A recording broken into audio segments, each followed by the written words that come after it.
Bolt your windows. Lock your doors. Check your closets. Look under your bed. And then prepare yourself. For it's another episode of Dark Night of the Podcast. Whoa!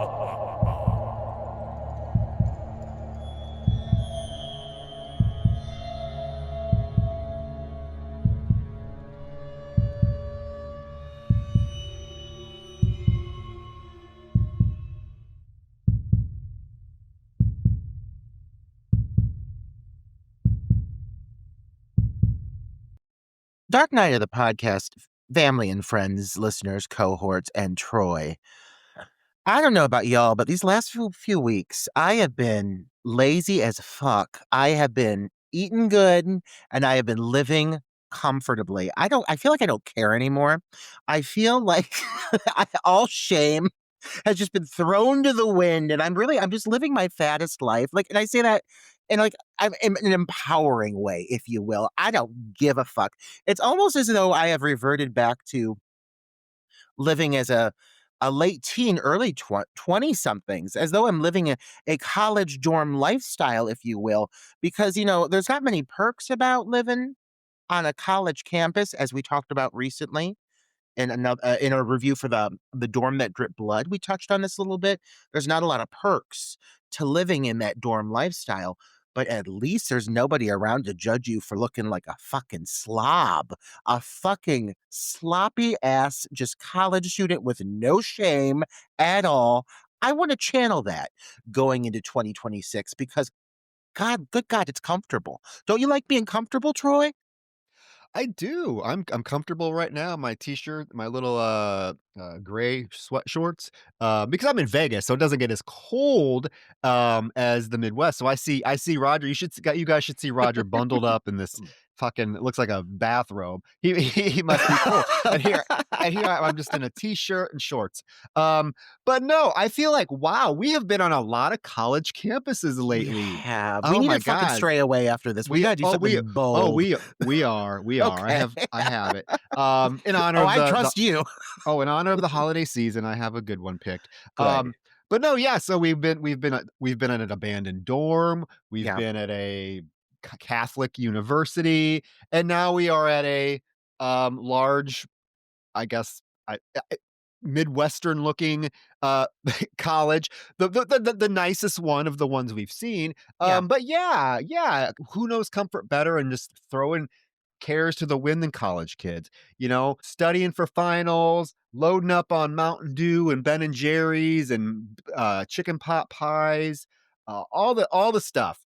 But just make sure, Roger, as this film teaches us, that you are not the only person left on your fucking college campus at any given time. At any given, don't. That sounds like a fucking nightmare scenario. And it proves that it is in the movie that we watch. I mean, everything I would dread about being alone on a fucking college campus, in fact, happens in this film. So, I mean, it gets to the point. I'll say that. But yeah, comfort, college campuses, it's been a theme for us. And this is definitely an episode, y'all, I would say. Put on your plushest hoodie, much like myself. Get comfortable, sit down and have a dialogue with us about a film that I've learned over the last, I'd say 2 years, I have really learned that there is a huge fan base for this film. And I love finding that out because this is a film that I saw years ago. And I specifically remember watching it. I remember the experience. It was a comfortable experience, hanging out with some of my best friends, just laying amongst blankets, that ideal horror movie watching experience shared amongst friends. It was such a great experience for me. And this movie stuck with me because I feel like this movie really captures a really just wonderfully eerie, moody energy that plays into the location. I would say out of all the films we've reviewed that use up the college campus, like use it to its maximum potential, I would say this film does put it to use on the grandest scale, if I may say. It's not a film like The Dorm That Dripped Blood that was restricted really to the dorm that didn't really look like a dorm. This film is not like Splatter University, where you kind of just see the same hallways for the most part, and it's just very bland. This film, you get all aspects of this campus. I feel like you visit every inch of it. You're in the fucking library. You're in the gym. You're in the pool. You're wandering these different buildings. You're immersed in it. And it sure makes it look fucking scary. I'll say that this film pulls that off. It's moody and it makes a college campus, a university campus, look like something that I would never ever want to step foot on ever again if I can avoid it for as long as I live. I think it did a fucking great job. This film, I saw it when it first came out. It hit when it like hit DVD. I think Yeah. I rented it. And interesting thing about the film, it was supposed to have a theatrical release. They shelved it, and it actually had its premiere on Lifetime Channel of all things. But What? yeah, yes, I mean, I I read that. know I'm like, that fact, but what? yeah, it's so weird. Television for women, I guess. Lifetime? But Troy, I mean, the fact you're mentioning this now, this is important, I think. I feel like there's something about this film, knowing it showed on Lifetime, knowing that it premiered on Lifetime, it kind of sets you up in a way for having lower expectations. Do you think that hurts it? Do you think that harms this Well, film? here's the thing. Guys, if you haven't figured it out by the title of the episode, we are covering 2004's Thanksgiving themed Yes. Kristy. We're a couple weeks late, but hey, we're in the holiday season. And I there's not promised a holiday. you did. And A holiday. there's not a lot of Thanksgiving themed or Thanksgiving themed horror film slasher films at all. And I think that's maybe why this one has started to come to the forefront each Thanksgiving, because it is a Thanksgiving film. It takes place on Thanksgiving Day over Thanksgiving break. Um, to your question, I don't know why this film took so long to get recognized, because when I watched it, I thought, "Holy shit, this film is pretty intense." And I love a kick-ass final girl that steps it up, and why Justine's name or why her character doesn't come into the discussion about really kick-ass final girls. I I don't know, maybe now that this film starts to gain some more following, maybe she will, but yeah, I think the Lifetime thing is just so odd to attach to this film, and I think Yeah. maybe it did give it in some people's eyes, maybe a negative overlook on the film, because Yeah. Lifetime is a pretty tame channel. So having your horror film debut on Lifetime television for women is a really odd thing, and it could have really just made people turn people off to wanting to see it, because they expected they were going to get something very, very, very tame, and the film is not tame. The film is chock full of kind of edge of your seat sequences. The film is really just one long once it kicks into gear, it's just one long cat and mouse game. It is. It is. And it's a small cast, which it really works in its favor. I mean, when it comes to cast with dialogue, especially, like there's only a select few individuals in this film that really talk and are actually of importance. But I think that the leading players here are pretty excellent. I've gotta shout out going into this Ashley Greene's performance, knowing her as from, like, Alice in, like, the Twilight series, and overall getting, pretty wooden performances across the board when we're talking Twilight. Then to have a character this character Violet, who is such a vibe, and a fucking creepy fucking vibe at that, but this is such a departure, this character, and is so unappealing, and I really think that it's, a character that I, through multiple viewings, have really become a big fan of. I just love the aesthetic. I just think there's something about her that's so fucking creepy, so I really think that this film has a lot in its favor, and if you haven't seen this film before, listeners, if you've come into this maybe being a little hesitant because it was released on Lifetime, I wanna emphasize that was not the right move for this film. I That was not the right move for this film. I assure you, as soon as people have looked this film up and seen that it has potentially turned them off to viewing this movie. I think that's unfair. I am curious if, Troy, if you feel like the cut if they once they realized this was going to be on Lifetime, I agree that it's edge of your seat suspense, but do you feel like they at all neutered this movie or cut down on some of the violence? Because watching this, I think there are some opening moments that felt like they cut away from certain things, that they chose to not show certain things. I wonder if that was with Lifetime in mind. Possibly. I also know that there's one death scene that I think is really kinda clunkily edited, and I was kinda Yeah. thinking the same thing when it happens. I'm like, "Wait, I wonder if it was supposed to be much more violent, and because Mhm. it was Lifetime, they scaled it back or edited it out, and it's Right. sad that they wouldn't put it back in for Right. a release like this. But yes, guys, please, if you have not seen Christie, because I know it's not a very well-known film, again, it's starting to, I think, gain each year that goes by, and when Thanksgiving comes around and horror fans are looking for stuff to watch, I have been seeing this pop up more and more and more. Yeah, it's Ollie Blackburn's Christie. Please give it a watch. Please stop the episode and give it a watch because we really don't want to spoil anything for you. Yeah, and I say, Roger, unless there's something else you want to uh, talk about with our listeners, I say we get right into Christy. I mean, it's the usual. It's the usual. Go give us a fucking five-star review. I say it lovingly. I ask lovingly of you, our listeners. Jump on over there and give us a five-star review. It's Christmas time. There's no time better to leave a five-star review with an actual review than right now. And we will shower you with praise. Troy, tell them how much we will audibly, verbally thank them. We will. Oh, well, Roger and his oral skills. He will definitely satisfy you. Oh, I'll sing. The- Next, anyone who leaves a review, he will. He will I come will up with a sing your song of song. Oh my choice. God, yes. See, and you're giving us a Christmas present, and you're Oh. getting a gift yourself by hearing Roger sing a song about you. And if you want to do even more, check out our Patreon, Yes. patreon.com/dark night of the podcast. There's so many great Mm, episodes. If you listen to the Return of Oz episode or Return to Oz episode that we posted a couple weeks ago, that was a yeah. Patreon episode, and it's one of our best. So that's what you can expect. But Well, and I gotta ask you, Troy, have you this is straying, but I need to know, did you see Weapons yet? no, I need to. Because Okay. Amy Madigan Here's is on her way to get an Oscar nomination. We So fucking love Amy I'm Madigan, gonna and watch it this weekend, I swear to God, and then I'm gonna give you my go on the Patreon and give my reaction to it. here's my promise. Here's my promise, and I'm gonna stick to this because 'cause I'm having that fucking back surgery and I'll be bedbound, so we're gonna be recording a lot.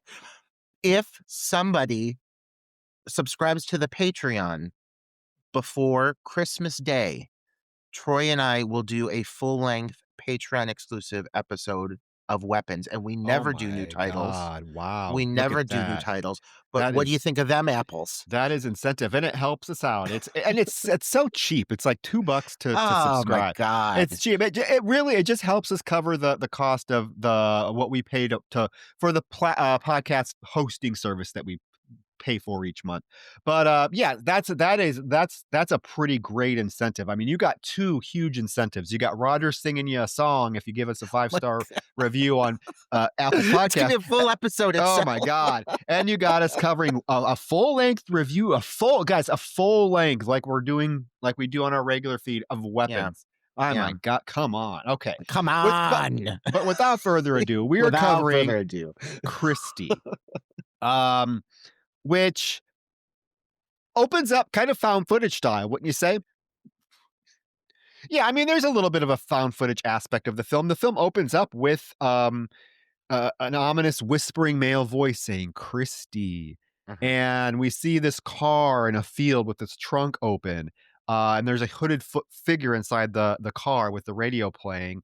And then we see two masked hooded figures emerge from the woods. And then all of a sudden, you're getting all of these video recordings of this poor girl being pursued and ultimately hunted and killed by these masked assailants. And we see that she has a K carved into her face. And then we get like news radio programs saying, "Oh, we're still searching for 21-year-old college student Heather Price, who was last seen in a striped sweater," which is the victim at the very beginning that we see is obviously this Heather Price. And we get all just like glitchy shots of these videos being uploaded to the dark web, and then the whole basis of the movie is basically told to us through a female voice, Violet, it's Violet saying, "The time is now. Kill Kristy. Kristy is a follower of Christ," which in Latin, Christi means follower of Christ. Let's be clear, there's nobody in this film named Christy. Christy, the title of the film refers to the fact that this cult is killing Christy, who basically they're seeking out young women who they think are privileged, pretty, who follow Christ, who have everything that they don't have, and they are seeking them out. She whispers to the dark web group, "You gotta show your work. More will follow. If you post your work, more are gonna follow. They're weak. They are Christy." So the right there, that's the whole basis of the film, guys. Right in your face about a cult stalking young, pretty girls and killing them, recording their murders, uploading them to the dark web. I feel that, like, the first time you hear the plot for Christie, it sounds kinda dumb. This whole thing, like, we're going to go after Christie's. Christie represents this Christ-like, idyllic, pure female form. M I think that once you realize the meaning behind the name, it does hold more weight, you know? Just first hearing that, it didn't really connect the first time I watched it. It wasn't until the next few viewings that I realized, like, "Oh, okay, there's a creepy element that exists within this." The name has meaning, it holds importance, but really it is kind of like this cyber cult idea that's thrown at you, like, right off the bat, and I think that it's a really creepy concept. It really is. Like, in the day and age in which we exist, it feels very relevant. I feel like the footage that they show, it's very overly edited. It's heavily edited, and a lot of the visuals that you're getting are intentionally distorted. Again, I'm curious if they did this for Lifetime because there's some horrifying visuals of women getting tortured and killed, but it does feel very intentional that they show as little of it as possible. And I think that was a weird choice because this film gets pretty scary, and I do think that it's just there's some really shocking things there, and I wish they would have let that maybe be a little bit more of an element of what we saw and wasn't so over edited. But yeah, I mean, I like that we're right into the story. You get that fucking ET looking Ashley Green as Violet, like right off the bat, just hunched over in that fucking hoodie, looking pale as night. She looks more like a vampire in this film than the vampires in I mean, Twilight look. She's so creepy upon just seeing her silhouette. The first thing you see is her silhouette, and already she has just creepy presence on camera. she needs chapstick. The whole fucking movie, I wanted to give this girl some chapstick and be like, "Here." But yeah, the dark web element and the cult element of this film, Roger, is very intriguing to me. Yeah, And I don't want to stray too much, but I want to bring this up because I'm wondering, like watching it this time, I made a connection and I'm wondering, okay, God, you know I'm a huge true crime fan, yeah. right? My other passion. There's a podcast I've been wanting to start for years. One of the true crime cases, quote unquote, that really intrigues me, guys. And if you've never researched this, do it and you will fall down a huge rabbit hole. It's the smiley face killer theory. And basically what it is since the late 90s, literally over 100, probably over 150 now, young, good looking college age guys have gone missing from, like, bars at Mhm. nights out at bars, and then their bodies are found in bodies of water. Um, there's a whole theory behind it. I don't necessarily buy into the smiley face theory, but I do think that one of the theories is that there is a cult of people throughout these states that are responsible for this, and they put the bodies in water because water washes away all the evidence, right? And so I'm wondering if this story kind of came from that, and they just switched it to young women because that's, more kinda your typical horror movie trope. Right.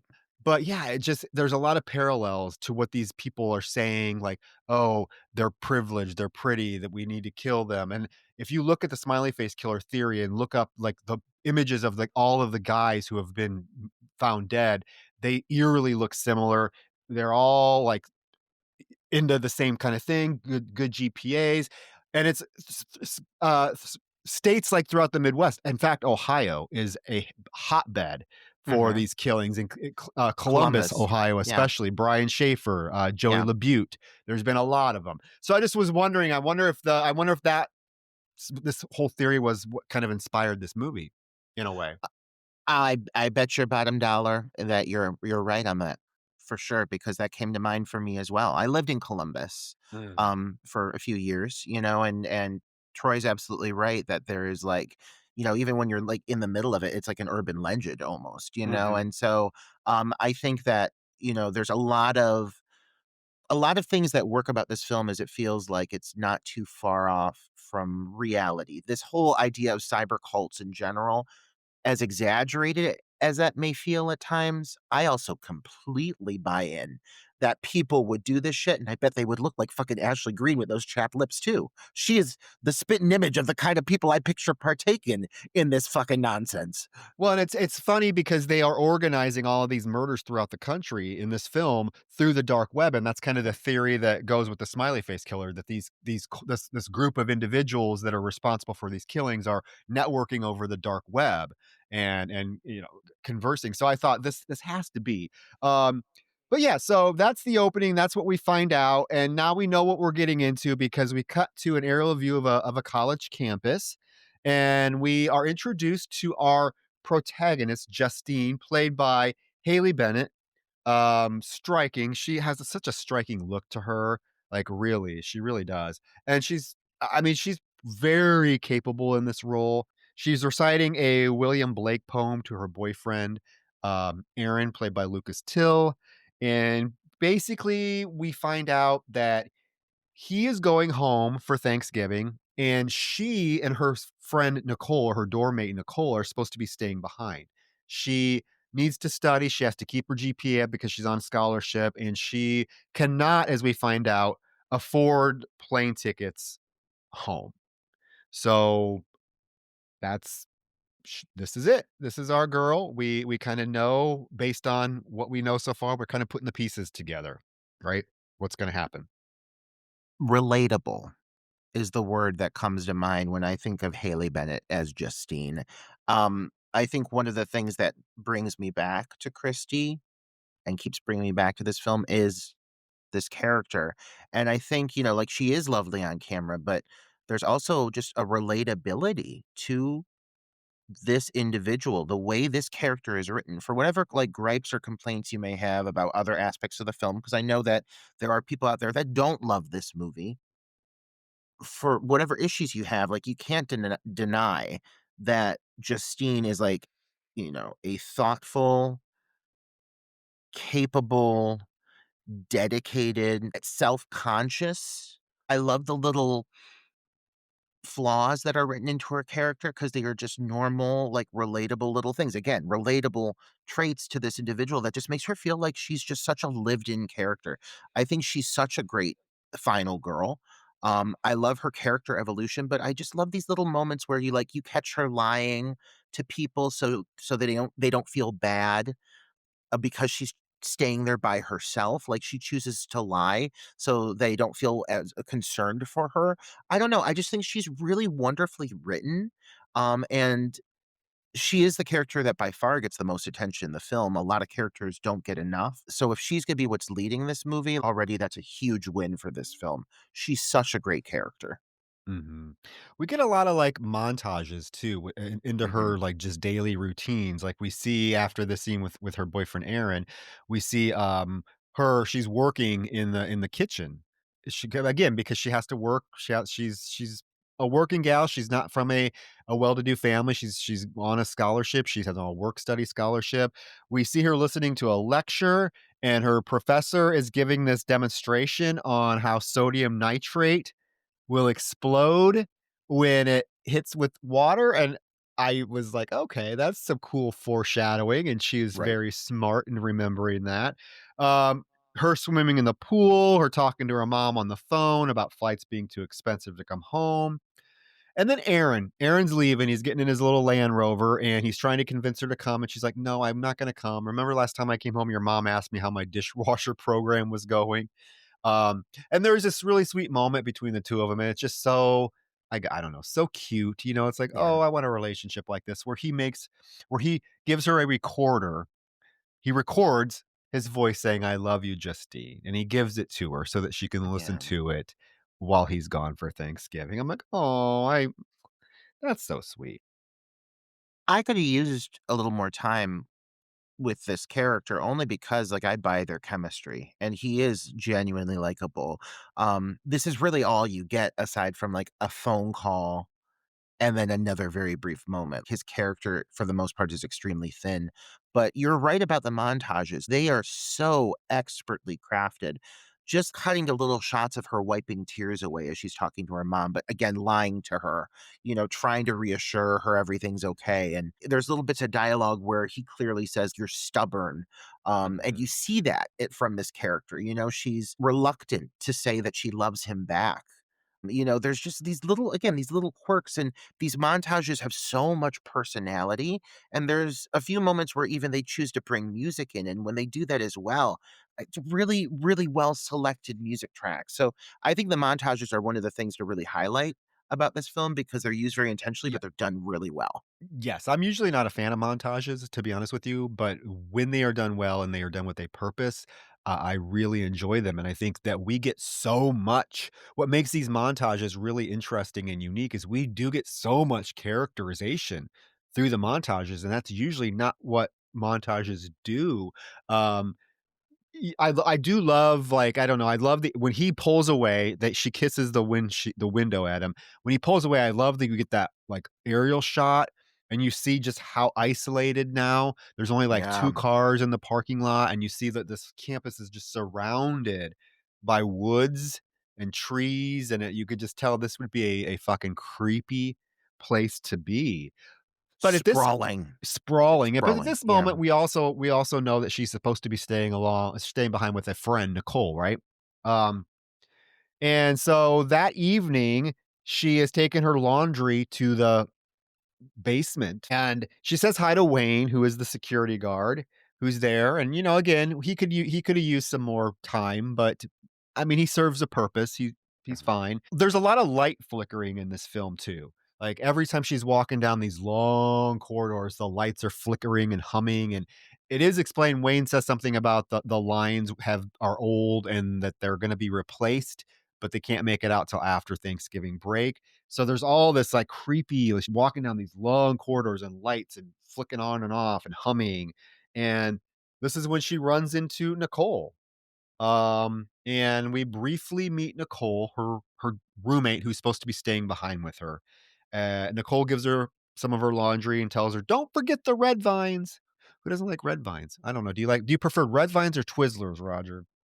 Oh, I absolutely fucking prefer red vines, and this made me want some. I'm gonna say it right now, it made me want some.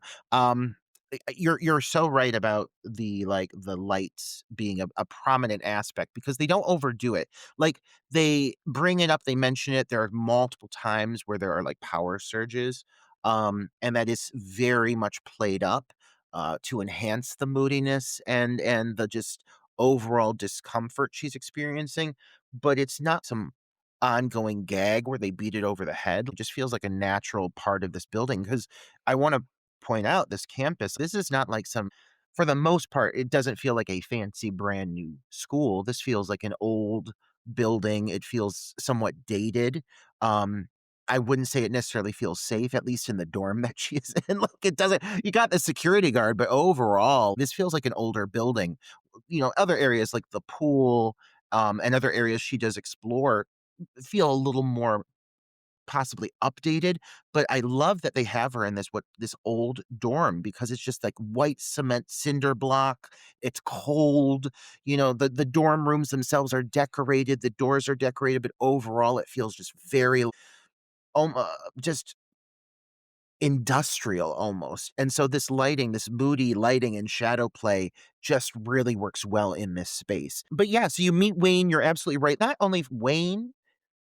only should he have gotten a little more time, I would say every other character other than Justine in this film deserved to get at least another scene or two. Y Completely underwritten, everybody else. Yes, there's one character that pops up that I when I watched it the first time or, for this to review this, I totally missed who he was, Mhm. so when she runs Right, to his house later in the film, I'm like, "Who the fuck is this, and why is he living right. on?" But then I caught it the second Yeah. viewing, I'm like, "Oh, okay, I totally" because it happened so quickly. In a Um, montage. yeah, yeah, yeah, so it's easy to miss. Yeah, so she goes to the vending machine, she gets the red vines, she does run into that English accent gal that's going back to or supposed to be going back to London for Thanksgiving break. But when she gets back to her dorm room, she finds out, Roger, that Nicole has been beckoned to spend Thanksgiving with her family because her dad has decided he is going to take the family to Aspen and a car's on the way to pick her up right then and there. She does ask Justine to come with her. Of course, Justine declines. Nicole feels really, really bad, so she gives her keys to her BMW and tells her, "Use my baby and get off campus when you can and get some fresh air. I'm sorry, but I can't do anything about it. My dad is making me do this." So Nicole leaves. So now we're led to believe that Justine is the only student left on this campus for Thanksgiving. I am not sure this ever happens. Does this happen? Like, that there's only one person I left? Not that I find it hard to believe. I know there was that movie a couple years ago. So remember that movie, The Holdovers? But there was more than one person. I think it was like 5, 6 or 7 kids that had to. I find it.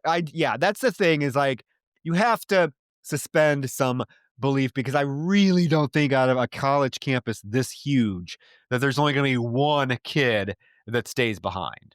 And the whole campus? Like, I am led to believe here that I mean, it's the whole campus. She's the only kid. So, okay, we're gonna roll with it.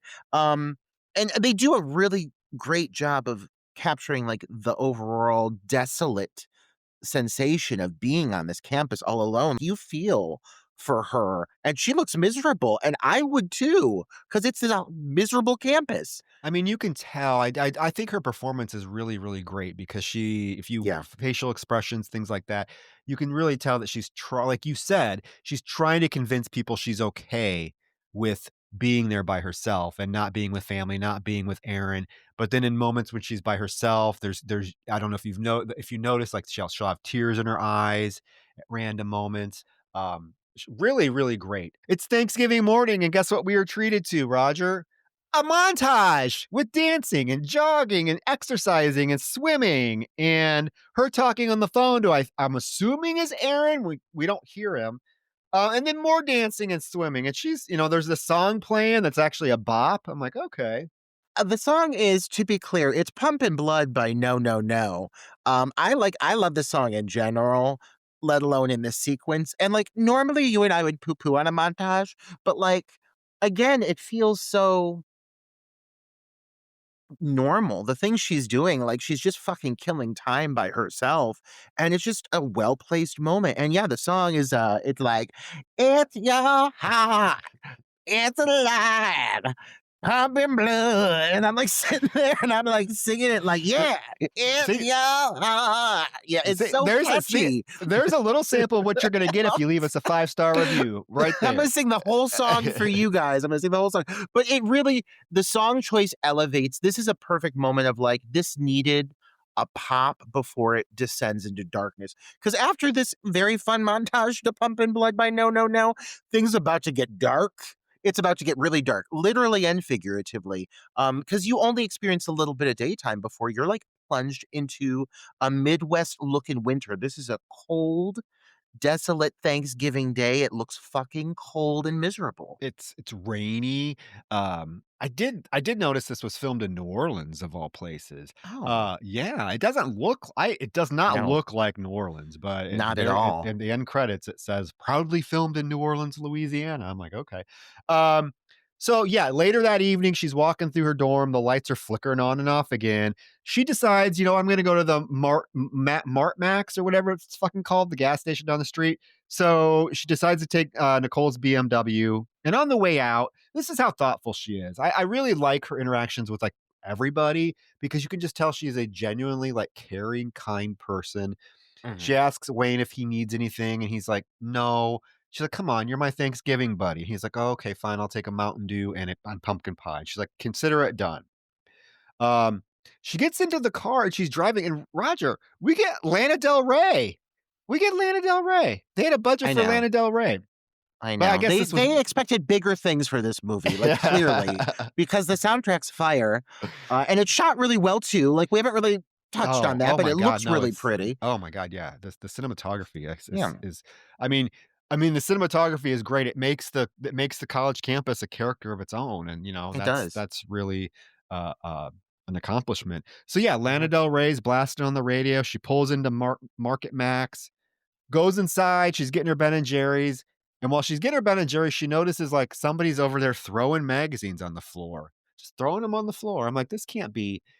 Get out! Where's the cashier? Get this person out of the store. And then she goes to get a thing of toothpaste and she drops it, and the person that was throwing magazines picks it up and gives it to her, and we get the first like full lighted view of Violet. And yes, there is something unsettling about her pale skin, her chapped lips, those awkwardly pierced rings in her excessively chapped lips, her yellow teeth, um, and it's just and her voice, like, the things she says, like, the very first thing she says to her when she hands the, toothpaste to her is, "I like your car." And then she tries to touch her, she's like, "You're so pretty," and, of course, Justine yanks away and goes to pay for all of her stuff, and, the weird girl, Violet, comes up behind Justine, and this is when the cashier's like, "Hey, if you're not gonna buy anything, you need to boogie." And she's wearing these sunglasses, and she's like, how much are these sunglasses?" And this old fucker, you can tell he is miserable as hell working on Mhm. Thanksgiving Day. He's like, "What's the price tag say?" He is not a nice gentleman. No, I guess I wouldn't be either if the girl was just throwing magazines on the floor. Mhm. Yeah, like, this whole moment works so well. The tension, the discomfort, the fact this guy is getting aggressive with her, like, as he should, and from the moment you see petite, mini, itty bitty Ashley Green, she looks so small and frail and skinny and, like, almost gaunt, but, like, it seems like a character choice. They were really, really smart in the overall design of this character because you can learn so many things about her without actually knowing anything at all. Just in the way she looks like, I'm convinced there are drugs involved. Like, the teeth, the Mhm. skin tone, that gray, like, literally, we're talking, like, purplish gray skin. I'm thinking meth. I'm thinking that these are these cult members that we come to meet and be introduced to. These aren't pretty people. These are white trash looking bumfuck, middle of bumfuck nowhere, meth smoking individuals who've lost their minds and are like on a mission to kill people. That's how people fucking get to this point. It's drugs and it's inbreeding and it's like just like growing up in rural America, learning certain things and being brainwashed to a certain extent and then fucking losing your mind. That's the kind of vibe I get here. And I think that it's just very, very intentional how all of these characters are dressed. They all look poor. They all look like they are not wearing nice clothing. They all have like bad tattoos and things like that. And I just think it was a really smart approach to this whole group of individuals we meet. But I fucking love this moment here. I love like that this guy is telling her off. I love her voice and the way it's breaking. She sounds like she's almost cold and really weak. She sounds very frail and weak. And Ashley Green just really does a fucking kick-ass job in this role. She's so good in this part. And yeah, this whole scene leaves me feeling so uncomfortable. Justine is paying. It's Justine. He asks her if she's a student, and she shows him her ID to get a student discount. And that's when Violet's like, "I want a discount." And he's like, "Let me see your student ID." And she's like, "I want a discount." She gets kind of like really aggressive with him. And Uh, Justine, again, being the kind, generous person she is, she's like, "I'll pay. Don't worry about it. I'll pay." And Violet says, "I don't want anything from you." And Justine under her breath, she's like, "Jesus, you try to do something nice for someone, and this is the shit you get." And then you get this real tense moment where Violet spits at her basically, "You don't know what shit is, Kristy." And she says, "You're the one." And then she storms out of the store. And you can tell Justine's unsettled. You can tell the cashier's unsettled. It's just a real creepy moment. It escalated real quickly. Yeah. But Yeah. yeah, yeah. And that's how she's chosen as the next Kristy. Well, and when you think about what it takes for one of these girls to be designated as the next Christie, like, that does really amplify the threat factor of what these people are going for. Because Justine is so nice to her. She's clearly uncomfortable, and she's, like, clearly judging her as she's throwing those magazines, but she still, like, offers to buy these glasses for this girl she's never met. Like, it's just clear that she is a kind, good-hearted person. The character, I think, needs to be played and written that way, and she's acted perfectly. Um, but that's what it takes to make Violet so angry and, like, hostile towards her kindness, and that's what gets her to be like, "You're the fucking one. You're the next Christie." That makes these people seem so much more threatening.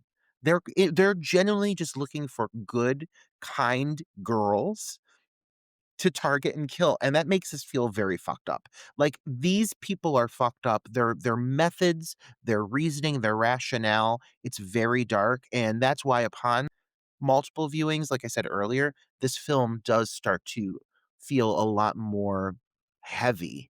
The really thin concept is not that thin when you think about how these people are operating. Because again, I buy it. I really buy that people like this exist out there. Oh, absolutely. And the sheer scale Yeah, of what's happening. We're just seeing one small, like, cell of these people when we find out, throughout the film that there are this is happening all over the country. yeah. These little bands of cult members that are killing these girls. There's that moment when Justine walks out of the store and that crappy car shines its headlights right on her before speeding away. She gets in the BMW, she's driving, she's obviously nervous, she keeps glancing in the rearview mirror to see if anybody's following her, and luckily, she pays attention right at the right moment because in front of her, she has to slam on her brakes because that fucking car is just stopped in the road. Oh Like, my god, this headlights. moment made me fucking jump. I know, the lights are off, you wouldn't even know, she almost runs into it, and she's like, "What the hell?" And she honks at him, and the person in the back seat writes the K in the fog on the back windshield, and so Justine is able to maneuver her way out of there and speeds back to the campus. It's pouring rain now. She runs in. She gives Wayne his Mountain Dew and pumpkin pie and tells him, "There's some people out there. I think they're just trying to scare me, but just be aware. I don't think they followed me, but it was really weird." And then she calls Aaron and tells him that she just wanted to hear his voice because something really weird happened. And this is when he's asked her, he's like, "Are you alone?" She's like, "Yeah, Nicole had to leave, and I didn't tell you because I didn't want to guilt trip you." And he tells her, "You know what? I'm coming back. You are not staying there by yourself. I will be back in 2 hours." She tells him not to do that, just to stay with his family. He reluctantly agrees, quote unquote, so to speak. And she's left there, by herself, and she dozes off in the common area, and that's when she's startled awake by someone whispering Christy. We hear it very obviously. And she gets up, and there's this I mean, this is a long moment of her going down these long hallways, lights are Mm, flickering, doors are slamming shut, lights go out completely for a moment and then come back on, and you really have to pay attention of what's going on in the background because these people you see them. You can see them cross through the doorway, you see one kinda standing at the end, it's really and they're all behind her, so she has no idea that they're there, but it's so creepy and it's so prolonged. Again, lights going off, her walking, door slamming, noises, whispers, whistles. It's yeah. I mean, it's very unsettling, and she's selling it. She is selling the fear. Tori, you know I love nothing more than a good, long, slow burn, like, stalking sequence when it's done right, and we've seen many that drag on way too long and feel like they're just killing time, but there's something about the way this is structured because you know she's alone, because this environment is so uncomfortable and unsettling that it works and it keeps going, but things keep happening. These little things keep happening that keep you, like, on the edge of your fucking seat, and I find it amazing. This is a film I've watched several times now, and just watching again in the right moment, like, I had to pause it. Like, I mean it. There are several moments in this film where I had to pause it, and I was like, "Fuck."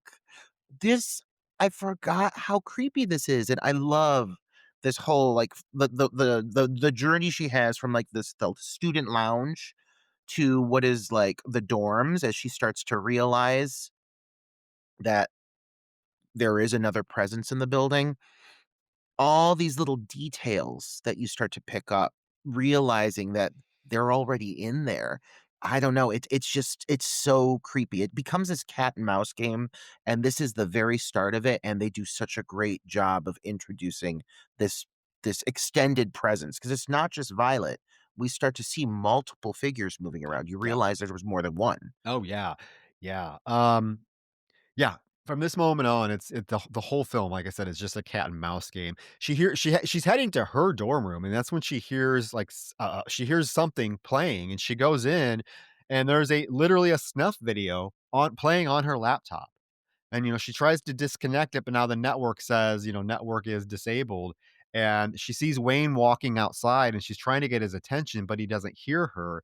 And as she gets back on her laptop, and then all of a sudden, the letter K just appears multiple times on the screen. So they're hacked into her laptop. And then I just I don't know what it is. I love how they handled this moment because most films would not do this. I love that they just have Violet just walk in. You know what I mean? Most films would do something where, oh, I don't know, have her jump out at her at some point or have her, I don't know. She just like literally just walks into the dorm room. And then there's that brief moment where she sees Wayne out the window and she's, like, trying to get his attention, but again, it's pouring outside and he can't hear her. And the way that they play, like, the silhouette appearing behind her, like, all of a sudden she's there, it really the jump scares in this hit. They hit, they hit hard. And yeah, like, these individuals are not trying to, like, prevent her from seeing them. They're making it clear, like, you're being hunted. That is one of their one of their main goals, I think. They actually say that part of this is the hunt itself. And so these girls, like these Christies, are very much aware that they're in a basically a flight for survival after a certain point. And yeah, I love how quick Justine is to just respond in all these moments. Like, she always runs at the fucking right time. She doesn't stop and have these big, long, prolonged conversations or make stupid choices for the most part. As soon as she can, she, like, books out of the room. She's just quick to run. She's always, like, trying to connect with the right person or find a means of escape or make a call for help. And I really think that's why she is such a good final girl is she's reactionary in the Mhm. best possible way. As soon as she can make a move to get the fuck out of there or find a way to defend herself, she is so quick to put these things together and figure out what's going to work best for her. And you start seeing that right away in her. She's a very capable young woman. Mhm. I mean, and it's creepy because the very first thing Violet says to Justine when Justine sees her in the room, it's notices her holding that box cutter that she keeps flipping the blade in and out of. Violet says, "I like your room," and then she picks up that picture of her and Aaron, of Justine and Aaron, and she says, "Pretty boy."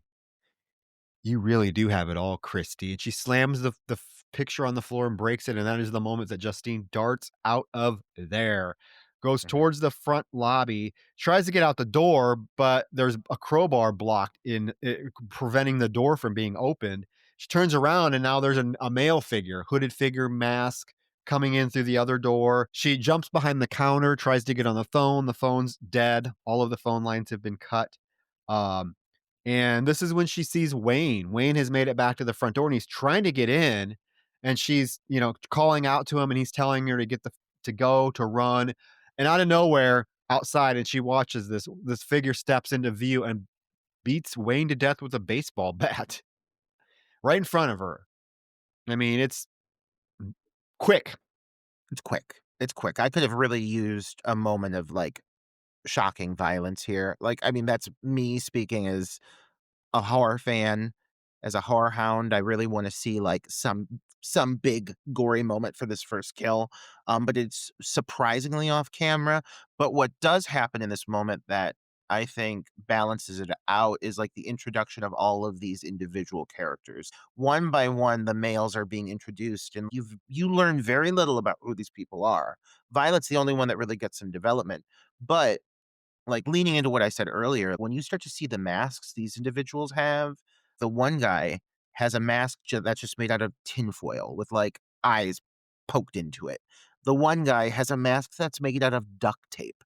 These are things that these fucking, like, again, white trash hillbillies constructed in their meth basement, and they made them, and then they put them on, they shaped into their faces, and they're like, "Let's go kill a girl." And, yeah, they're just, like, in these big baggy jeans and hoodies, and normally, I would feel a little maybe I would say I don't wanna say let down, but, like, in a lot of scenarios, if I got a wardrobe like this, it might take away from the scare factor because I always want the killer to have an aesthetic, but in this specific scenario for the killer's aesthetics to be to be white trash, to be poor, it's kind of necessary, because if you listen to some of the things like Violet saying as she starts to taunt Justine as this progresses, telling her, like, "You have it all.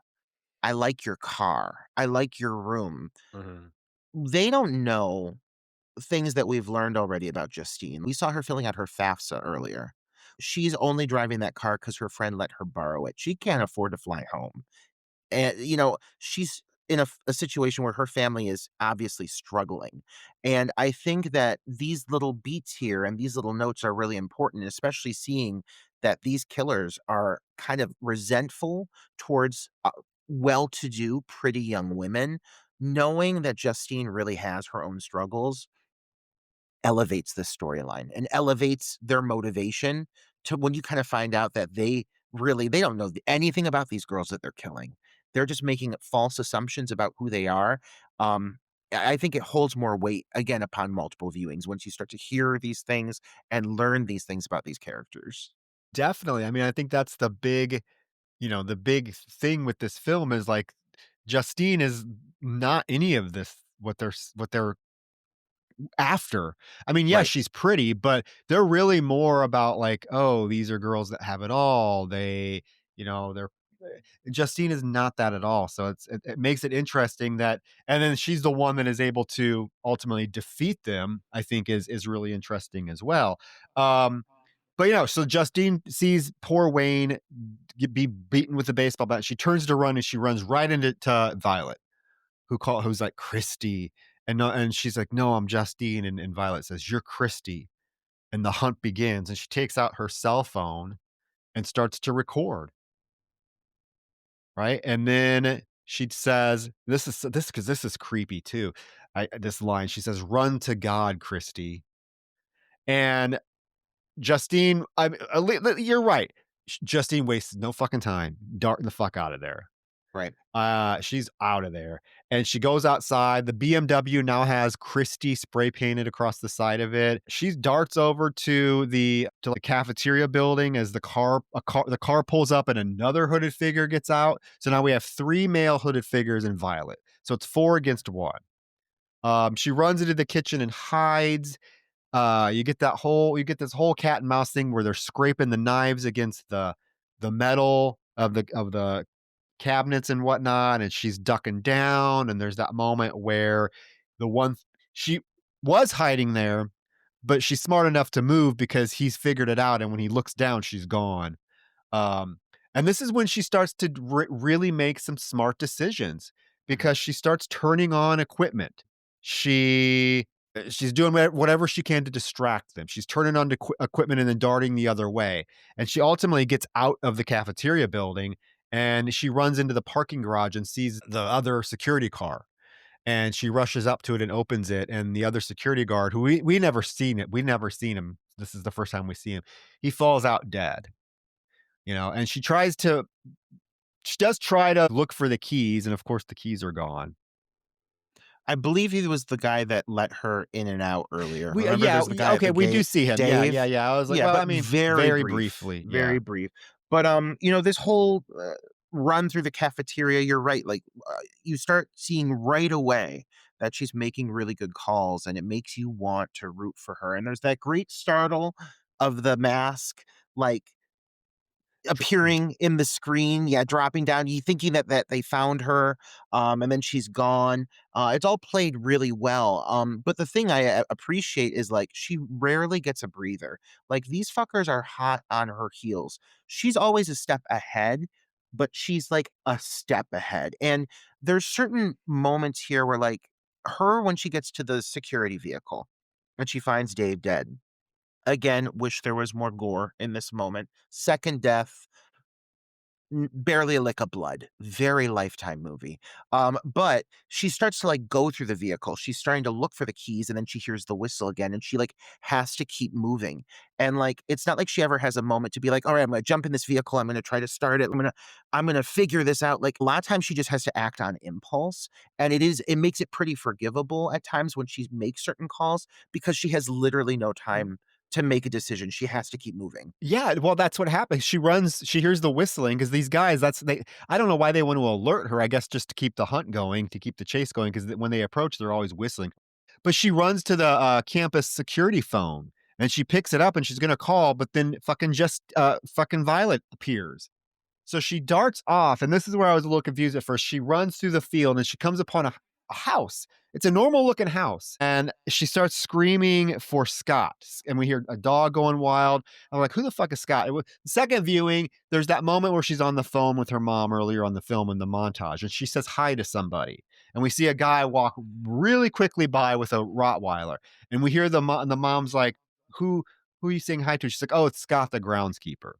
Caught that the second viewing. So that's who she runs to Scott's the groundskeeper's house. She goes inside. She's frantic. Like she's like, you gotta lock the door. We gotta get out of here. Where's your cell phone? She picks up his landline. It's cut. She's like, they're dead. There's people on this campus that killed Wayne and Dave. And he's like, calm down, calm down. I'm too high for this right now. You gotta calm down and tell me what happened. Somebody killed Wayne and Dave. Where's your cell phone? He's like, I don't know. Let me go look for it. You just need to sit down. So she sits down. There's that moment where she's just sitting there by herself. She gets up because she hears something. She looks out the window. Nobody's there. He comes out real quickly, kind of a startle. He has a shotgun, and she's like, "No, where's your cell phone?" And he says to her, "Well, the cops will never make it in time." And I'm like, "Dude, you should still fucking call them. She's telling you two people are dead. Still call the cops. You can go out there with the shotgun, but you need to call the cops so that they're aware of what's happening and they can at least be on their way." Mhm. Right? I mean, Right. yeah, I was like, "What are you talking about?" And this dude, I don't know, a character that dare I say is just pointless. Yeah. Um, I pointless, just a pointless character. He's too young and too hot to be a maintenance guy at a community college, but I'll go with it. I love this like I'm too stoned line is it hits home. I feel that in my bones because he's like, please just slow down for a minute. I can't keep up. This is just a character that would have done so much better if he had an extra two scenes to really allow him to become fully formed, fully rationalized living, breathing individual because he really just feels like a plot device and he's not there for enough time to do anything other than like move her along to the next moment. This scene really doesn't do anything to move the story along, but it feels like filler. But the whole bit with the dog hits, he's not bad is the thing. This character, Scott, I'm intrigued. I wanna know more. I like that he's stoned. I think that there's a potential for something there.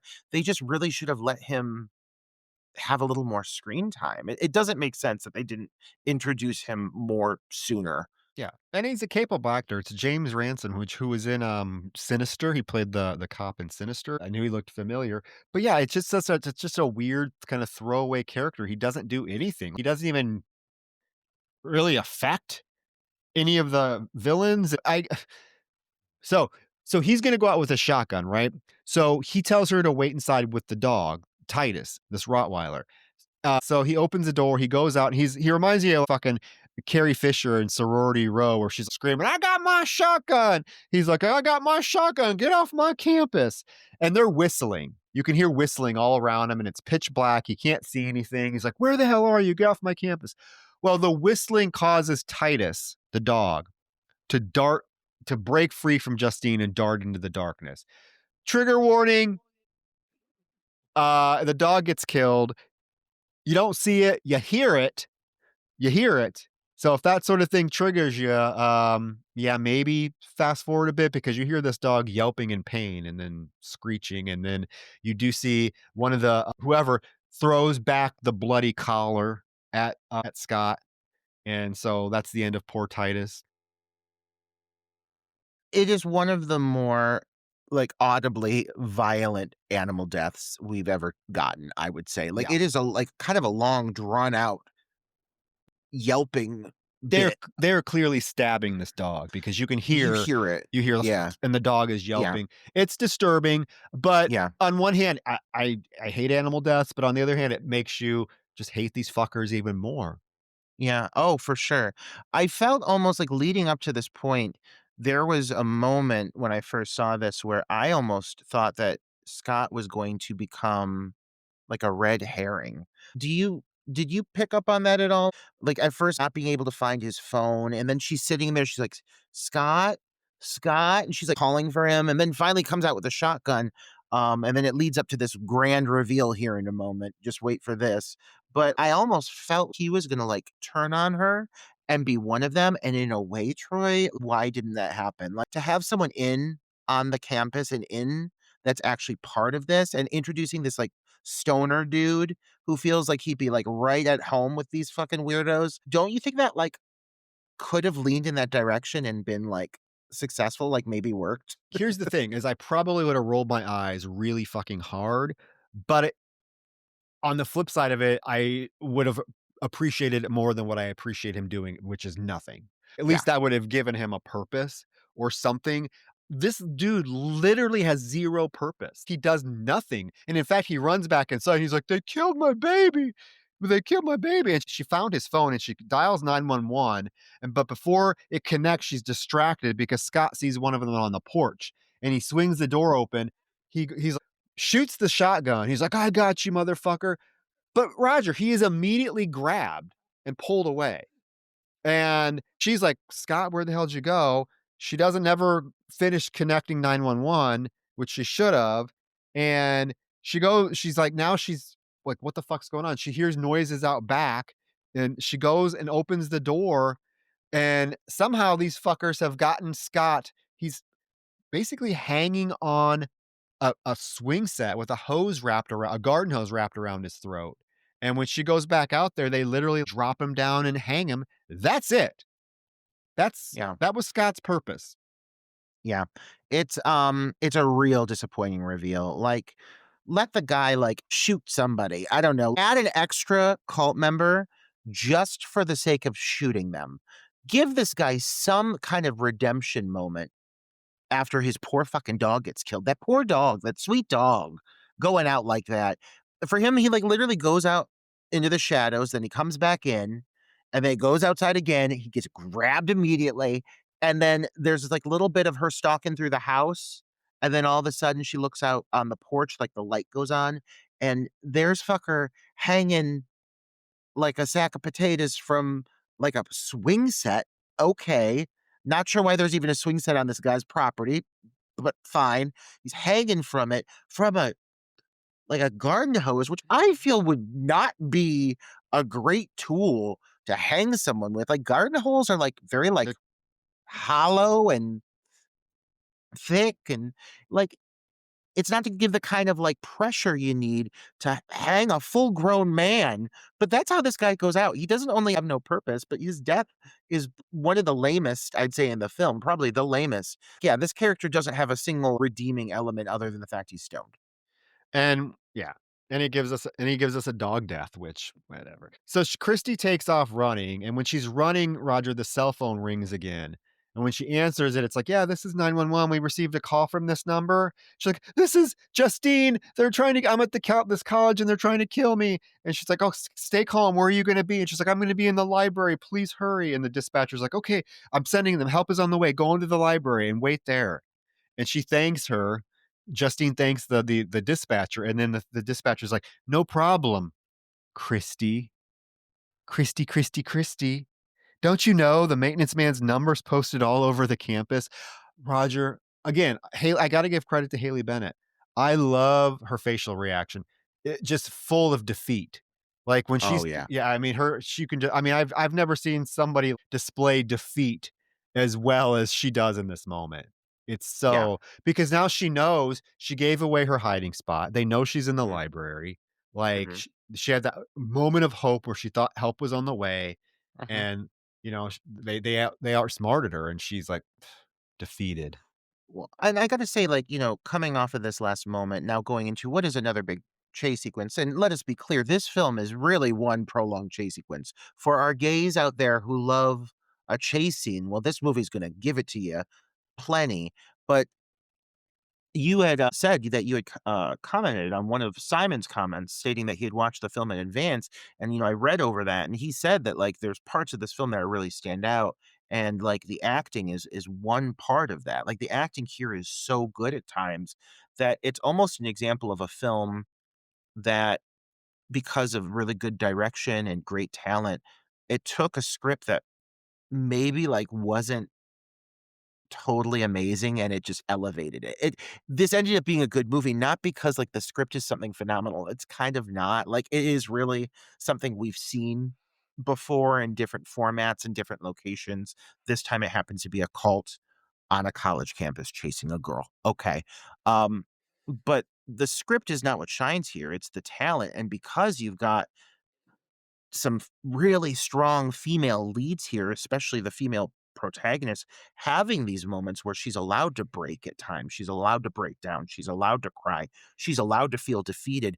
A lot of times you don't see these emotions from Final Girls. You just kind of breeze through it. All of a sudden, they're Patricia Tallman in Night of the Living Dead. They're able to just take on anything, and like getting to have these really vulnerable moments with her earlier on makes her evolution throughout the rest of the film feel that much more satisfying. Yeah, Simon Logan, one of our Patreon members as well. He commented that he watched this film because he heard on our last episode that he was going to cover it, and he really enjoyed a lot of aspects of the film. But I also think he really nailed the fact that the script itself is just really like basic, but other things elevate the film, like you said, Roger. And generally, we've had a lot of reviews where we say the opposite, right? Where we're like, the Mhm. script is actually really good, but it's the execution that's really Yeah. bad. This is the complete opposite.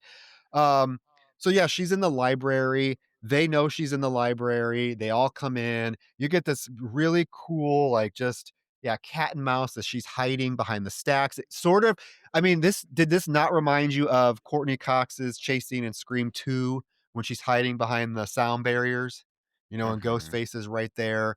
I Oh, really feel yeah. like this was inspired by that. There's a lot of that.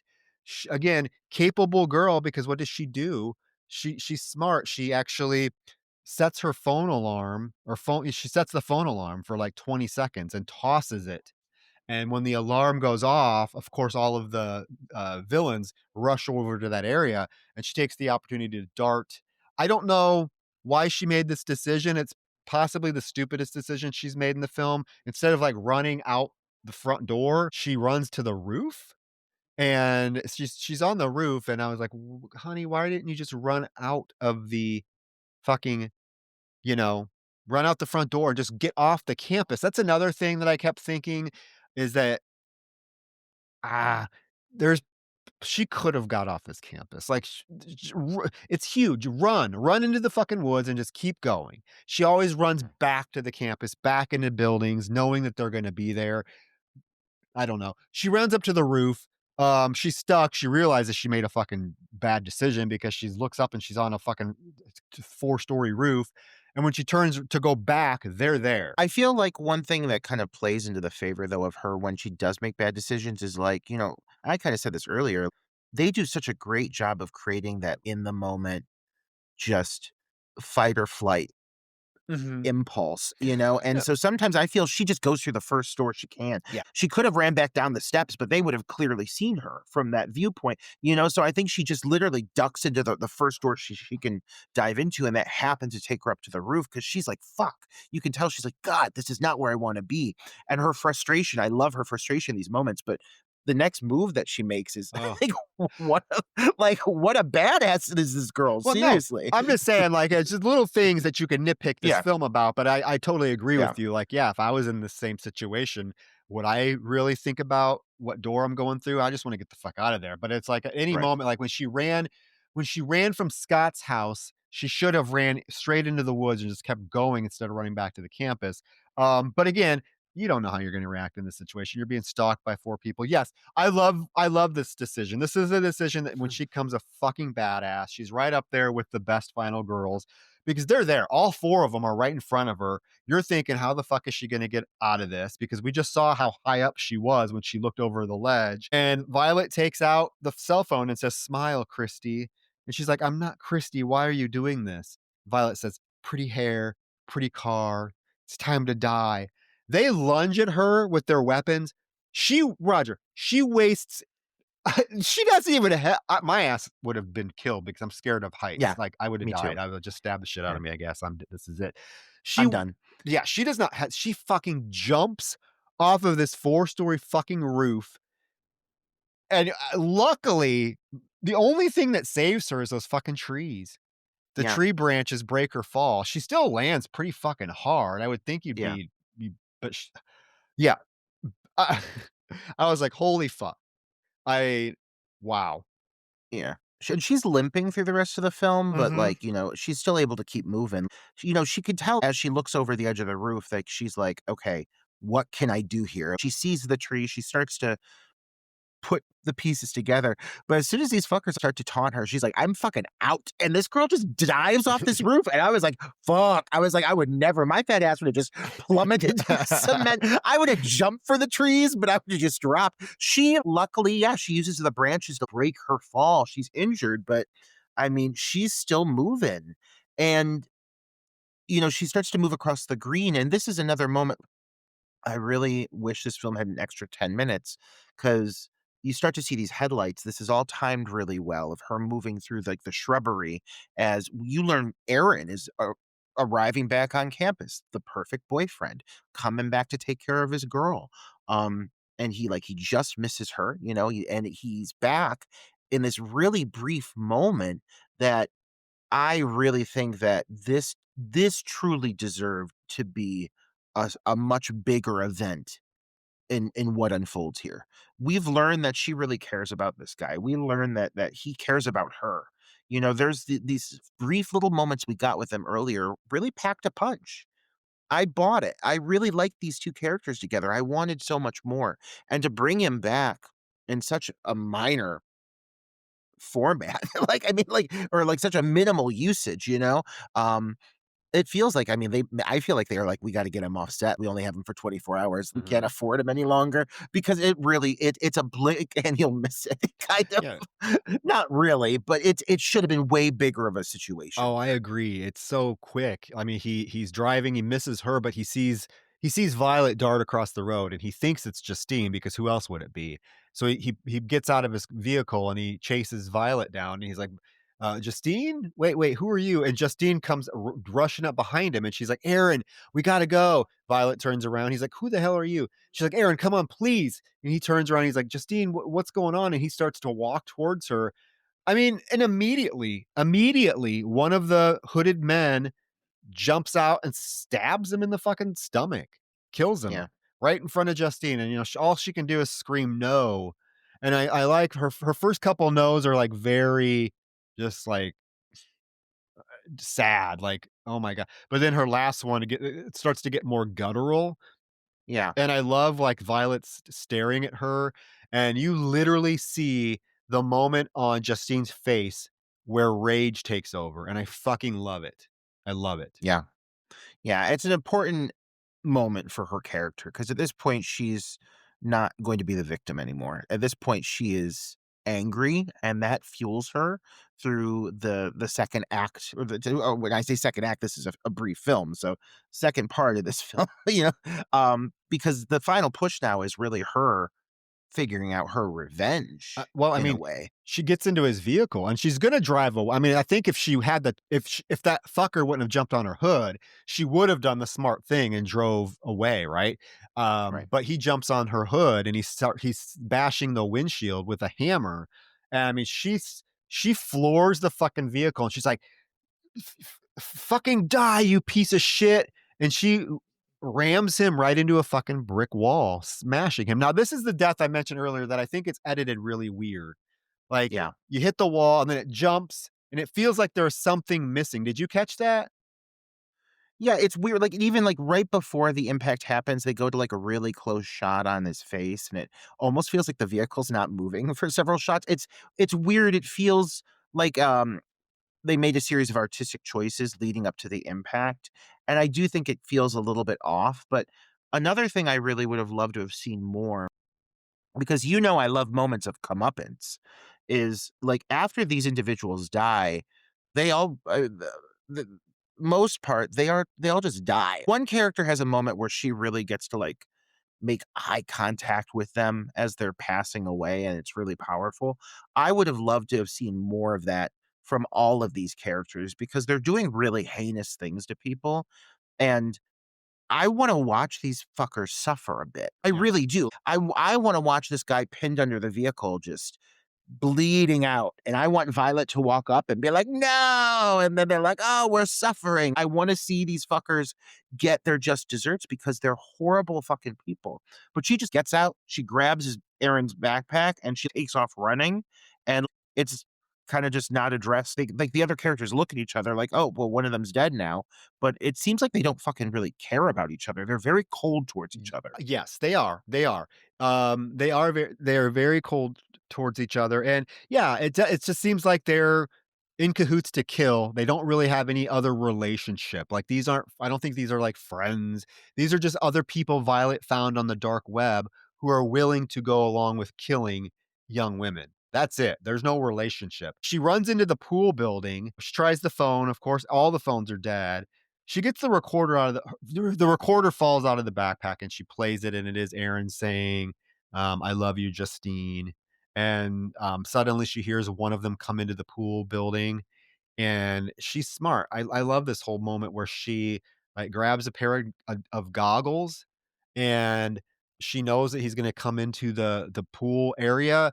So she before he can get there, she gets into the fucking pool water and times it so that as he's approaching her, she emerges herself in the pool so that he can't see her when he's walking by because she's up against the wall and she's literally holding her breath, looking up, tracking his flashlight, right?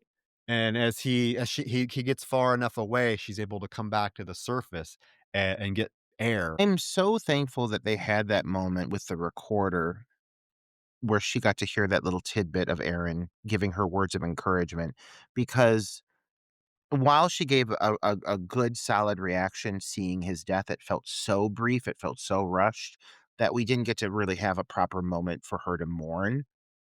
And for her being such a human character, like, Justine feels so real, so lived in. I think a real human would need to have that moment to properly mourn, and I love that they let her shed some more tears over him. But it also becomes a driving force for her. Like I said, there's like a revenge arc now at this point. She's just trying to survive, but she's trying to survive and also trying to find ways to kill these fuckers. And she even says, I think, like, under her breath, she says, "You can do this." Dude, She's mhm. motivating herself, and that is empowering. So once she starts to play into her strengths, because like we've seen through these montages, we've seen she's a swimmer, she's a runner, she's resourceful, she's smart. I love that she plans this whole thing out because now she's not the mouse anymore. They just don't realize it. And she starts to unhatch these.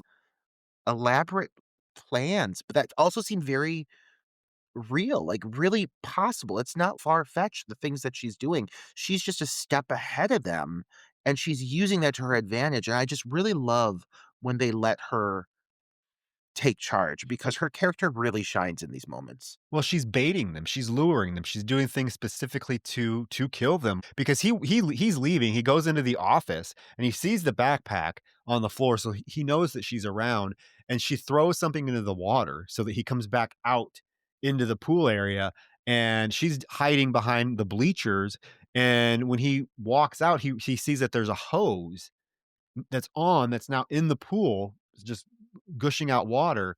And when he bends down to get it, she emerges behind him with her key, that the car key, Aaron's car key, and she literally, Roger, plunges into his neck and then jumps on him, pushing them both into the pool.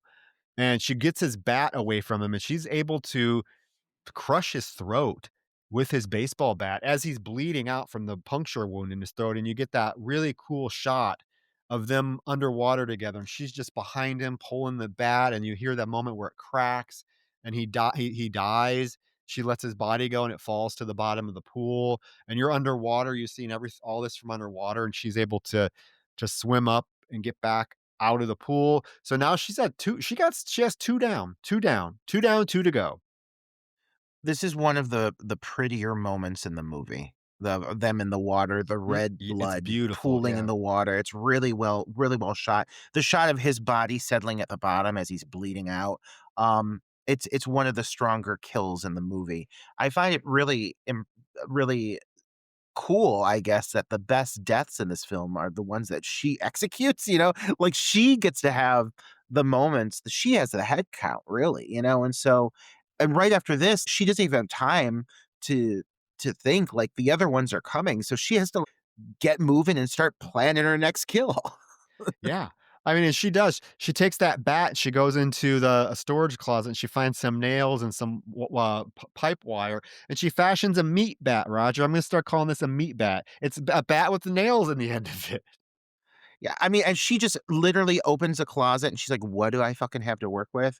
And she makes it like that. That's what I said. Like she doesn't have a time to think. She's like, "What can I work with in the moment?" She's such a fucking badass. And this next setup is so fucking smart. She's literally using everything she has in her power to get the upper hand. And she's so resourceful. And this whole bit coming up here of her in like the showers, Yeah, so good. it is really So good. good. Yeah. The last male killer comes into the pool and he sees the body at the bottom of the pool and he snaps a picture of it.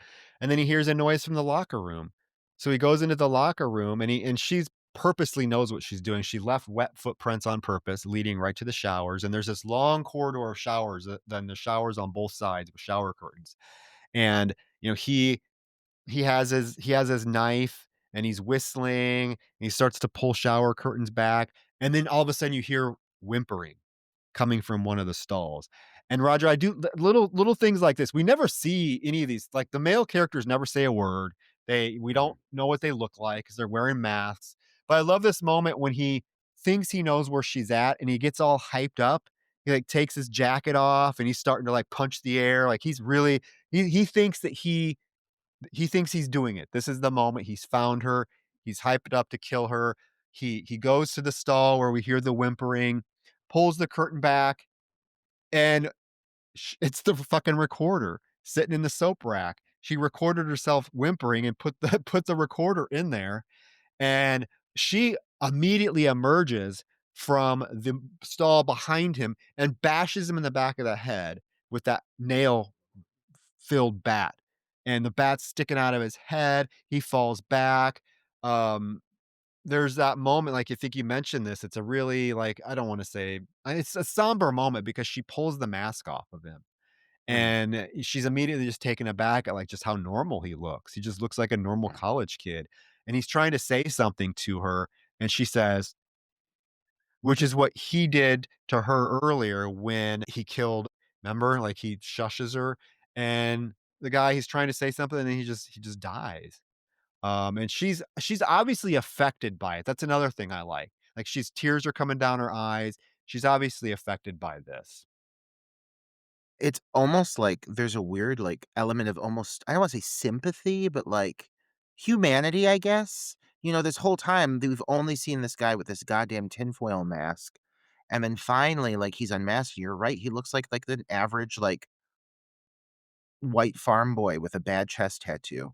You know, like, he's someone you could see on the streets, he's just, like, kinda pretty almost, you know, and just normal, and it definitely is, you I think you said somber was the word you used, and that's a great word here because watching him, like, take his last breaths, like, you don't get to have these kind of drawn out final gasping moments very often, and this is so well done, and her crying over what she's done, like, it feels very, very, heavy. It's a very heavy moment, and I also love when they do have some of these on-screen kills because this is probably the best kill in the film. It's not like she's beating the fuck out of him with this bat. It's one swing, one hard fucking swing that she embeds in the back of this fucker's skull, and that's all it fucking takes. That's all it takes to kill a man. The deaths in this film feel very believable. Like, these are things that would kill people. People don't keep coming back for more. You know, like, when she has killed somebody, she has believably killed somebody, and it feels like how if someone were to die from that kind of injury, I think that's exactly how long it would take for their brain to shut down. Like, it just feels completely real, and it's a really great scene, and it's really just really uncomfortable, but really emotional. Yeah. Well, and then it leads to her hearing his cell phone beep from his jacket pocket because he took his jacket off and threw it on the floor. So she goes and gets the cell phone and it's Violet texting him. Um, if basically it says, "You kill Kristy," and she thinks for a moment and she replies with a Y. And Violet responds, "I have the car ready." And Justine replies back, "On my way." And then Violet tells her to post Kristy to the fold. So Justine is able to get the link and open it up. And Justine, this is the first time Justine sees exactly what this is. All of the videos that are posted to this dark website and all the different cities that this is happening in. Um, and so she gets into the janitorial pool closet and she starts mixing all of these chemicals, pool chemicals and stuff, and just making this big concoction of powdered chemicals. And Violet's waiting out in the car, and she has a photo of Aaron and Justine, and she starts scraping the faces off, and she throws it in the glove box that we see is full of photos like this. And Justine pulls the mask on. You get that shot of her pulling the mask on. She's now wearing the dude's clothes. She comes out of the building. Violet sees her walking out thinking it's the guy because she looks like him. She's wearing the mask, she's wearing the clothes. And when Violet is kind of peeking out the window to see where the dude is at, Justine comes around to the other side and throws these chemicals on her, right? Mm. And Violet immediately gets out of the car with the box cutter, and Justine's like, "I wouldn't do that if I were you." And Violet's like, What is this?" And now Justine pulls the mask off and she says, "Unforeseen outcome. They're all dead. You have nothing." And there's just like this moment of like, what the fuck? You can tell Violet's like, holy shit, what am I gonna do? And Justine also has a plastic bottle full of water. And this moment, Violet decides she's gonna lunge at Justine with this box cutter, and Justine immediately throws the water onto Violet, causing her to burst into flames because, as earlier in her lecture, she learned that water combined with sulfur nitrate will cause an explosion. And Violet literally burns to death in front of Justine, just watching. I do wish Okay, I like this, I think this is really cool. I wish there Mhm. was more to it, like, it's so fast. Like, Oh my I god. wanted a confrontation between these 2. Like, Hugely. you get nothing, like, it's so quick. This is a squandered opportunity. It would have been much more effective Mhm. to have a way more fleshed out final confrontation. Huge missed opportunity indeed. Even, like, the lead up to it, like, there's these little things that are happening where you're like, "Justine, you're such a badass."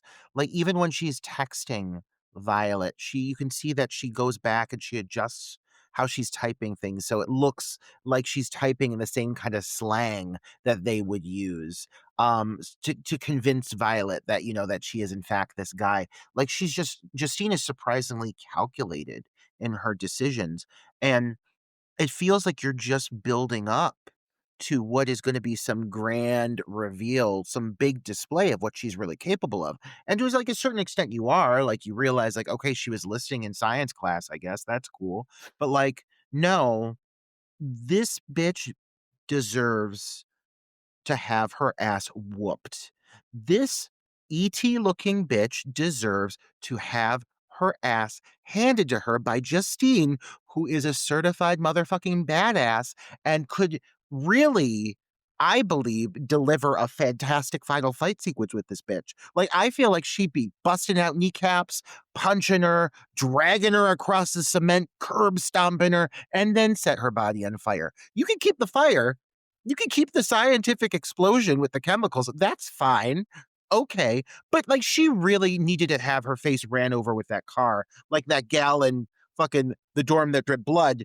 That's what needed to happen to Violet. That level of ass whooping, because she has been a shitty bitch this whole time. Yeah, even Roger, I don't even need like an extended chase scene between even just more dialogue. Like Yeah. it's just so quick and like it surprises me that they make it so quick because of like these are the two like these are the two female, I mean this is what it's been culminating, right? We've been waiting for these two to have this confrontation. We know that's what's going to happen.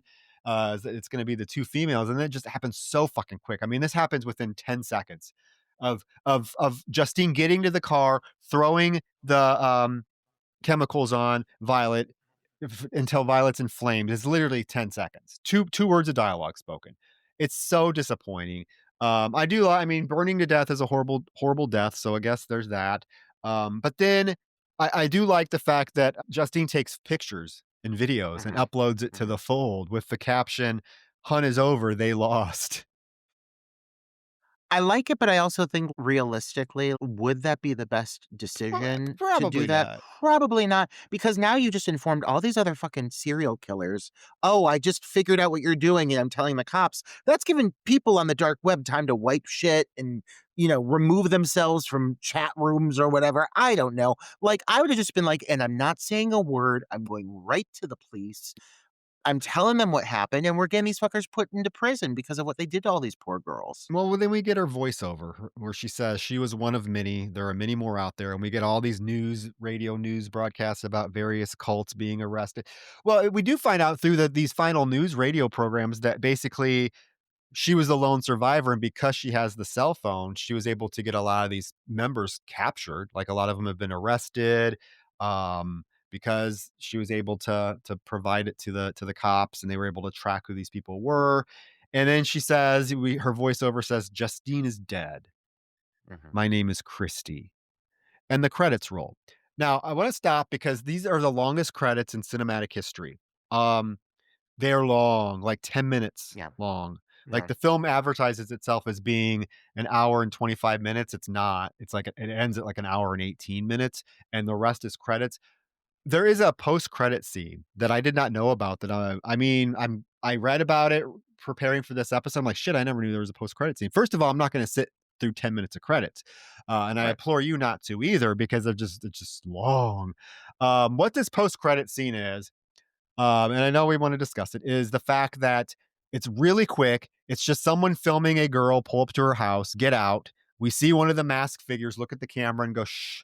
And all of a sudden start approaching this woman. When in the background, we see another figure wearing a different get up, camouflage, approach the killer, the cult member, as he's approaching the girl, and it cuts. I'm assuming, Roger, this is what I took from it. I want to know your thoughts. I'm assuming either it's supposed to be Justine, who is now hunting these cult members, or it is people now that have caught on that there's a cult that are hunting the cult members. That's what I gathered from it. Mhm.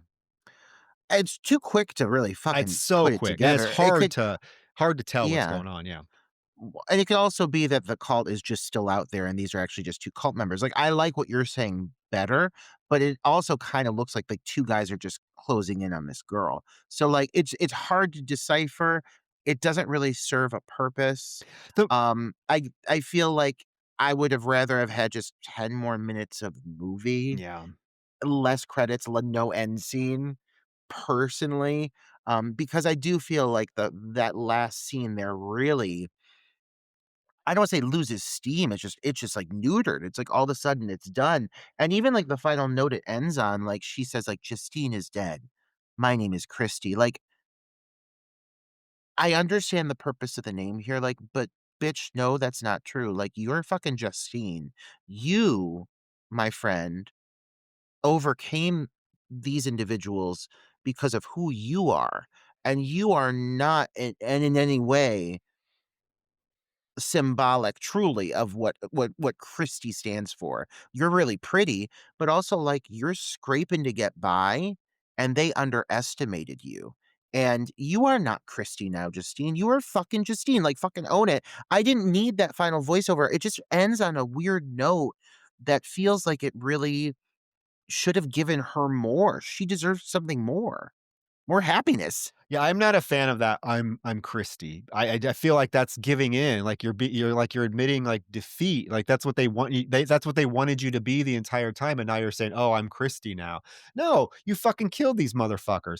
And I think Right. that, but I think that line, "I'm Christy." I think maybe I'm looking at it as like now she is Christy, but in a more positive way, where she is going to fucking hunt these fuckers down. Like I am a Christy, Yeah. but you're not going to get me. And that's kind of, if you watch, it does happen so quick. This fucking tacked on post credit scene. But if you watch it, the reason I think that the cult members are being hunted now is because the other one, the one that comes toward, does it right at the moment when the other one starts to move towards the girl. You see all of a sudden this one dart across the street towards him. So I think, I don't know. It's real quick, but I think you're supposed to believe that either it's Justine hunting these fuckers, because it's wearing a completely different outfit as well. It's not the hoodie. It's a green like camouflage to get up.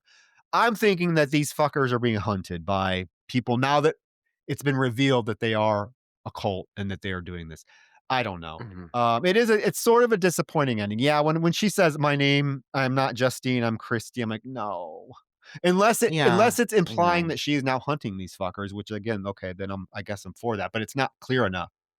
Right. Well, and, like, I don't know, it's just there's something about the Christie element of this that, like, the film was even originally titled Christie. Like, Mm-mm. originally, the film was titled, I think it went through, like, a few title changes. It was, like, Satanic, and then it was Random, Yeah. and then finally they decided on Christie. And I just feel like the name doesn't hold all that much importance overall. Like, it's what they're calling these girls, and I guess it's, like, the driving force behind this cult, but we don't learn anything more beyond that. Like, we don't learn anything more about this cult, the individuals that are driving it, w and I guess that's okay, but I just feel like there's something that even though, like, it's been explained and I understand, like, the Greek background behind the name or whatever the fuck it was, like, I still feel like there's should have been more to this. It's such a thin concept. It's such a very simple concept, and if it wasn't for, like, the level of talent executing it, I really think this could have been a really bad movie. Mm, It just happened to have been handled by an exceptional team and a really talented female lead, but, yeah, the whole Christie bit about this, it just never really gels or lands for me, and it's disappointing, and the ending does not help. yeah. Yeah, I would agree with you. I'm not a fan of the ending. I feel like the film hit on all cylinders until it comes to the ending. Yeah, But I guess that's Christie, a film that I like to think was inspired by a very fascinating Smiley Killers theory case. It has all the components. But guys, let us know your thoughts on Christie, especially if this was your first time watching it. I do feel like a lot yeah, of you are going to be watching it for the first time because of this episode. So let us know what you think. What are your thoughts? If you watch that post credit scene, what do you fucking think it means? Because I still can't figure it out because it's so fucking quick. But yeah, that's Christie, one of the very few Thanksgiving themed horror films. I'm glad you chose it, Roger. I think a lot of our listeners are going to be glad that you chose the film, right? Oh, I think so. I think I know plenty of gays who are going to be very grateful that we chose to cover this as our Thanksgiving offering, even though it may be some Thanksgiving leftovers because we are a couple weeks late on that. But I don't think we're going to be late on our next holiday offering based off of what you've been hinting at, Troy. I do think we're going to be ringing out the Christmas season with a very festive selection. Is that correct? Yes. And here we go. Yeah, we're covering a Christmas themed horror film, quote unquote. Oh, And it comes in time just as the original's remake is getting ready to hit theaters. And of course, I'm talking about Silent Night, Deadly Night. But Roger, we've already covered Silent Night, Deadly Night. And we covered Silent Night, Deadly Night 2. So it just leads us to have to cover and I'm glad because one of our listeners and one of our guest co-hosts, former guest co-host, messaged me this right before I was actually getting ready to record to say that he had never watched the Silent Night Deadly Night franchise, so he was starting it from part one, and he's been kind of updating me on his thoughts, and he's like, "Oh, one's pretty good, two was awful, probably one of the worst 10 worst horror films I've ever seen," but he's like, "Don't kill me because I actually liked three." And I'm talking about Chris Archeski, and I said, "Oh my god, I don't remember 3 being, like, as bad as people think it is, but I haven't seen it forever. I just remember Bill Moseley with a salad bowl on his head. That's all I remember about it." So, he inspired me, and the fact that the remake is hitting theaters this weekend, we're gonna cover Silent Night, Deadly Night 3. isn't that the one with the blind girl? Yes. Like the blind, isn't she psychic too? Yes. I do Yes, remember. okay, yeah. God, it's these movies, the weirdest fucking franchise. Yeah. The Silent Night, Deadly Night series. It makes not a lick of sense. The whole thing. 4 with those fucking worms. Like, Yeah. I don't know what the fuck's going on with 4 either, but we're gonna cover that one too, I'm sure. Someday. I'm happy we're covering this. This is I a weird film. I honestly have not seen it for years. I don't remember. I barely remember. I remember the blind girl. I remember the salad bowl on Bill Moseley's head. That's it. Mhm. So I'm Yeah. really excited to get into this because we did cover 1 and we did cover 2. So go back and listen to those episodes. And then next week we are bringing you just in time for Christmas, Silent Night, Deadly Night 3. Oh my god, the gifts that we fucking give people. Yes. And all we're asking for is those goddamn 5-star ratings. Get- How much more do I have to Oh beg my you? God. We need them. We're so close to 70. We need them. We need them. Please give us some Christmas joy. Joy! God knows I need it. Come on. But with that, guys, thank you as always for tuning in. And we will be back next week with Salad Bowl Head Bill Moseley, Silent Night, Deadly Night 3. Lucky you, listeners. See you soon. Good night. Good night.